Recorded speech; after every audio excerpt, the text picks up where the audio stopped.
I create a lot of content on LinkedIn and I wanted to see that how my LinkedIn posts were performing. But obvious, I went to LinkedIn and downloaded all my posts data. And just like you would expect it was not clean. It needed a lot of transformations and data cleaning to be done before I can use that data meaningfully. Now, just as an experiment, I thought rather than me cleaning this particular data, let me task Claude on this assignment and let's just see if Claude can crack this problem. And guess what? Within about an hour's time, Claude smashed this problem out of the park and solved this entire thing with very minimal supervision. In this video, I want to share with you the prompts that I used in Claude to be able to clean this difficult data cleaning problem. Next, I want to talk about if Claude can actually do this sophisticated data cleaning operation, what is left for us to do in this entire task. And finally, I'll also give you practice files and code and downloadable files for you to practice this case study on your own.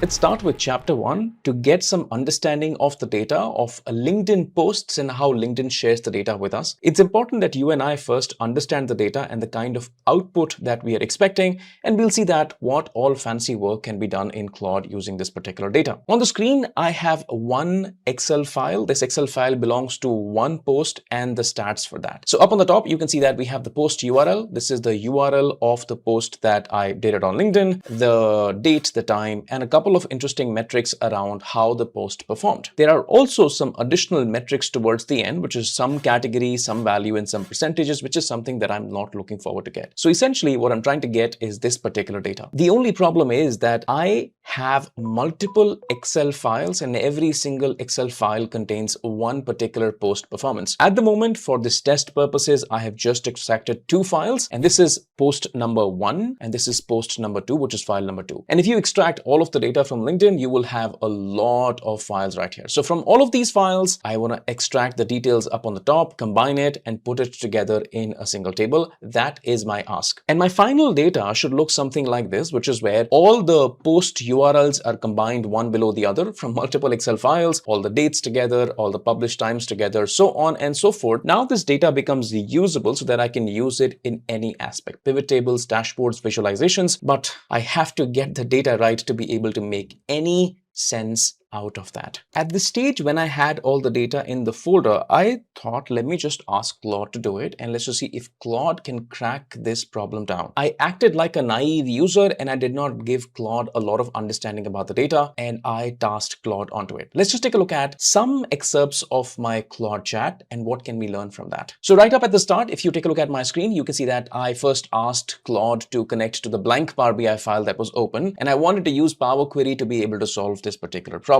Now, just in case if you do not know how do you connect Claude with Power BI, I've done a video on that through which you can learn how to connect with Claude, and just by using chat, you can do a lot of operations. One such operation was this particular operation to clean the data. Once I was sure that the blank file was connected with Claude, my next prompt was just telling Claude as to where the files were kept, giving my local directory of the files, and asking it to just clean the data. One random statement, not very clear, just to clean the data, combine the data from all the Excel files and load it in Power BI.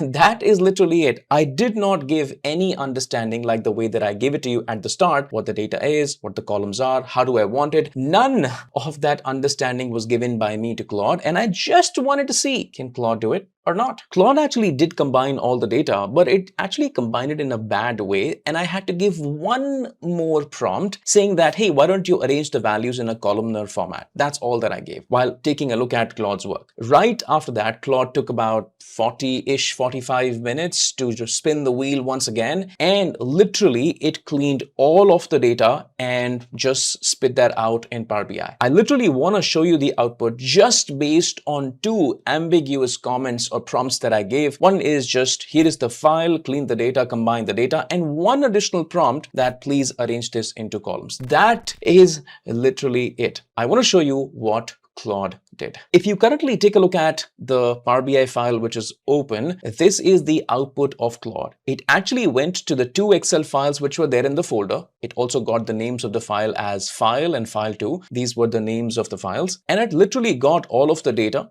right here. It's all good. It's combined. It has also gotten the URL of the post, which is the first column of the data. From this particular URL, which is impressive, is that it also extracted the post ID, which is the number right here, should I want to use it. And that is how Claude extracted the data. At this particular stage comes the question that if Claude can actually do this data cleaning operation, what is left for us to do? When you watch videos like these, which is where Claude can automatically clean all my data in just about whatever number of minutes or hours, we get complacent and we forget to take a look at the under the hood as to what exactly is the work Claude has actually done. We forget to review our work, and that is where humans, you and I, who understand the entire mechanism of building the model, building a Power BI report, comes into play. This particular chapter I'm going to dedicate to deeply critically reviewing every single work piece of task that Claude has done and trying to find faults that can actually falter our model. Let's start with that. If you currently take a look at my screen, these are all the queries that Claude created. The first two queries are not loaded in the model. These queries were just created for Claude to understand, or AI to understand its own work. And this post metrics is the final query that has been loaded into Power BI that you can see it right here. I'm going to go step by step and start to review the query and probably try to find out are there any major faults or not. I will also give credits to Claude in case it has used superior logic to solve the problem. All right, let's just start with the first step right here called the source. It's technically not the first step, it's the third step in the query. I will just discuss the first two steps in just about a second. But typically source happens to be one of the first steps in any query. I will start right there. If you take a look at the source step, the one thing that I don't like at the moment is that the path of the query is hard-coded, although right now it is fine. But if you end up creating a lot of queries, I particularly like to parameterize this particular path, store it somewhere else where it becomes convenient for me to come and edit or change the path and then link that parameter right here. Still all right, acceptable, not a big thing. Let's move on from here. It then goes ahead and realizes that there are a couple of junk files in the folder like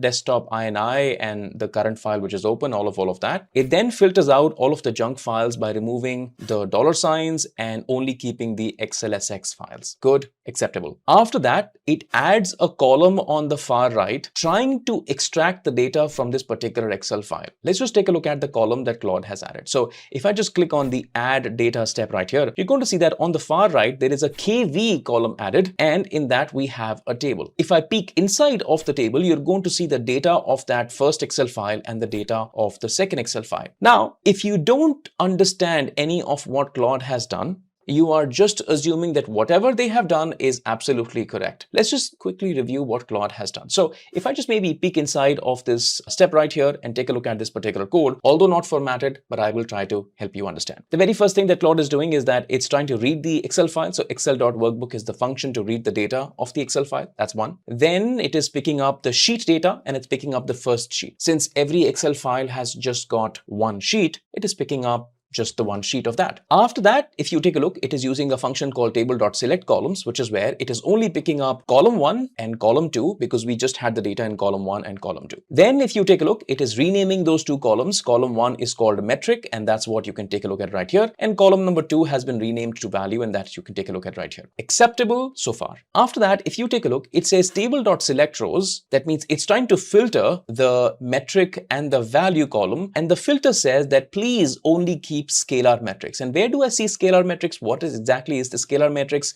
Scalar metrics is something which was there that we left at the start of the query, which is something right here. Now let's just go take a look at what exactly are these scalar metrics. If I actually click on OK, and if I just go back to scalar metrics, I'm going to see that Claude has literally hard-coded the names of all the columns. Post URL, post date, post time, impressions, user reached. Any slight change, edits in the column, any new columns being added is not going to happen automatically because all the names of the columns have been hard-coded. You can expect that LinkedIn data is never going to change. In this case, this is fine. But if you have any susceptibility that the columns might change, then you want to create a separate table for that, right? Now, that's one mistake. The next is int columns. Let's just also review this quickly. If you take a look at integer columns, Claude has read the data, literally gone to the Excel file and read the data, and it realized that all of these columns, which is impressions, user reach, click from this post, so on and so forth, all of these had some sort of integer number within that. So it called these columns as integer columns, again hard-coded, which is not a good thing. Let's just go back to our add data step and just take a look at from there on. And then finally, once it filters down to only the hard-coded columns, which is a problem, but nonetheless, it adds the name of the file towards in the end, which is nothing but the file name column. Now, if I maybe just go and take a look at this table right here, you're going to see that we also have a file name column added in the end. For all of this code, this is the meaning, or this is the output of the table that is created. If you understand it, good. If you don't, maybe there's a problem. After that, Claude just combines both of the tables, but you can still see it's not quite in the shape that I'd like it to be. And then Claude adds a pivot. That means the first value right here, which is post URL, becomes a column. Post date becomes a column. Post time becomes a column. All of these rows actually become a column. And that is nothing but the pivoted step. Again, in the pivoted step, it is using the hard-coded column names, which is particularly not good. Then it goes ahead and converts all of the values. You can see that the data has started to take shape. Then it goes ahead and converts all of these columns into integers because you have numbers within them. And that is a step which is nothing but convert integers. It is again using the int columns, which is hard-coded. Still not good, but acceptable so far. Then comes a mistake that I believe it to be. If you now take a look at the convert date step, in the convert date step, Claude is actually trying to work with this particular column called the post date. And if you take a look at the code, and if you do not understand the code, this is going to land you in a major trouble. Let me help you understand why. If you take a look at the code, and even being a naive, it says that, hey, there was a column called the date column. I am trying to extract date from it. So the first part of the formula is extract the date. And because you have used the try and the otherwise keyword, it simply means that in case this particular formula trying to extract the date from the column gives you an error, in that scenario, please convert the date into an American format. That's what it means. Now, in this particular thing, it is forcing the date to be read in any format, DDMM format, which is the Indian format, or the American format, which is MMDD format. Now, you might have troubles while working with dates because it's just trying to somehow make the date column work without realizing that you can actually have incorrect dates. Now at this stage, I want to test the capability of this particular code and how we are going to run into problems. I'm going to go back to my folder, and in this folder, I will maybe keep one more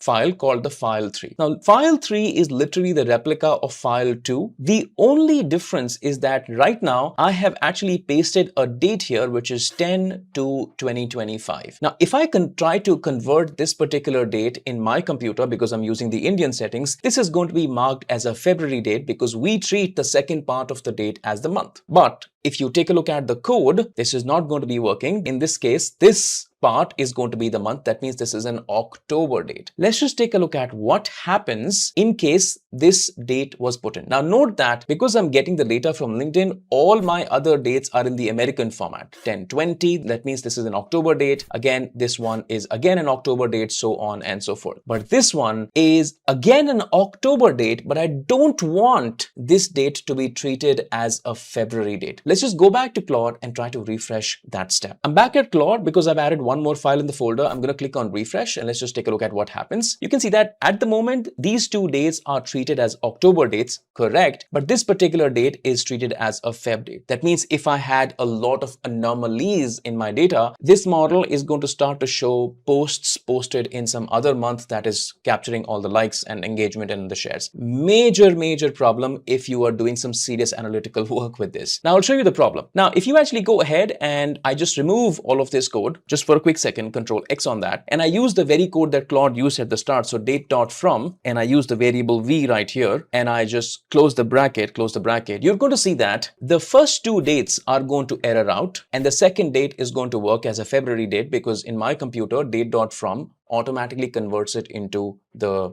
Indian format. That is the reason why Claude wrote this particular thing. Try this thing. In case it gives me an error, try the American date. That means it doesn't really care. It just wants to get the date, some date, but not necessarily the right date. And if you don't understand these subtleties, my friend, you and I are in serious trouble. Let's review the work further. So if you take a look at the convert text, it is converting this particular column into a text, which is the post URL column. I don't know why, but still it does. It adds adds a post ID. That means it actually extracts this particular post ID from here and converts that into a separate column on the far right, somewhere right here, which is nothing but post ID, which is this particular column. And then it does some reordering of the columns, just changes the order of the columns. That's about it. And then the query is loaded. After deeply reviewing what Claude has done, we get to understand the limitations of the problems that Claude has made into the solution, somehow trying to get to the solution, but it's definitely not the right one. And that is the reason why human intervention is super important. Now, if you extrapolate this problem over thousands of lines of code in Power Query, in DAX and modeling and all of that, we are going to get into a lot of to and fro battle with Claude trying to get our answer right if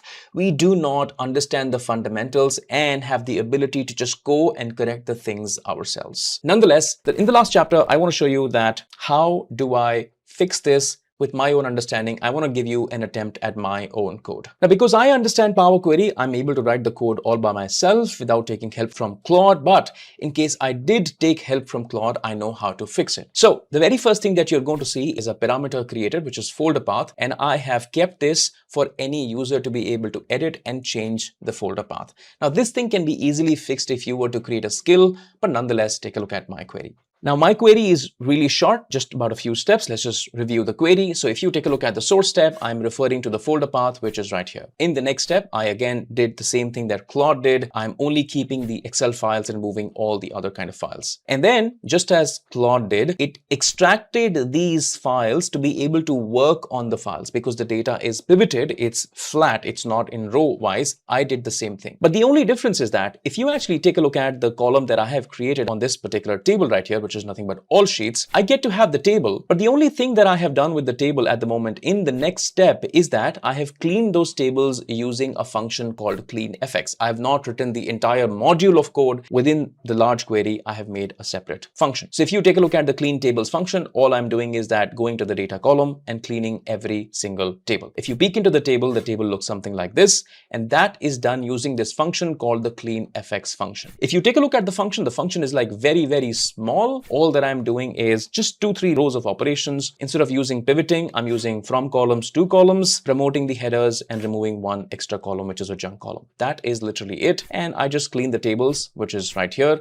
And then I just combine all of those 3 tables and my posts are ready. And now I will intentionally go ahead and apply the change type steps. If you take a look at the change type step right here, I know that these columns are not going to change. If they had to change, I could have done the steps right here, and then I apply the data type. And this is going to be applied as an American date, which is English US. So all my dates come in correctly, showing that the month is October. Let me know what you think about this. Are you using Claude Code for sophisticated modeling, Power Query operations? And in case you are, what kind of problems are you facing? Does it work every time? Do you have to alter it? Are you getting good enough code? How are you testing it? Let me know all your comments and questions in the comments. I'll be glad to read them and also reply to them. And in case you're interested to learn the fundamentals of how to build your groundwork and your expertise in solving problems yourself so that even you can instruct Claude better, please do check out my courses. They are going to be super helpful.